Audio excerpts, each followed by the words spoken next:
అయితే మరాఠా రిజర్వేషన్స్ ఉద్యమం మాత్రం ఆగలేదన్నమాట. అందరూ ముంబైకి వచ్చి చాలా పెద్ద ఉద్యమమే చేస్తున్నారనమాట.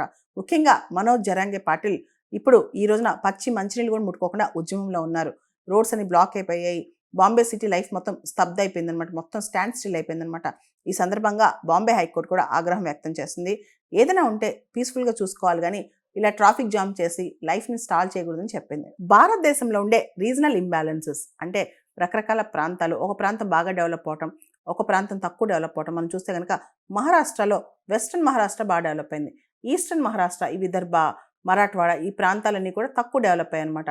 So with in the state కూడా ఒక స్టేట్ లోపల కూడా ఒక చోట ఎక్కువ పెరుగుదల, ఇంకో చోట తక్కువ పెరుగుదల, ఆర్థిక వృద్ధి ఎక్కువ ఉంటాం, తక్కువ ఉంటాం, వీటి వల్ల కూడా తారతమ్యాలు పెరిగిపోతాయి అనమాట.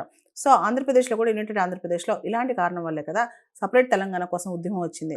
సో ఒక చోట ఈక్వల్ డెవలప్మెంట్ లేకపోతే కూడా ఇలాంటి సోషల్ మూవ్మెంట్స్ వస్తాయని చెప్పొచ్చు. ఇక్కడ మనం ఆర్టికల్ 371 క్లాస్ 2 కూడా గుర్తెచ్చుకోవాలి.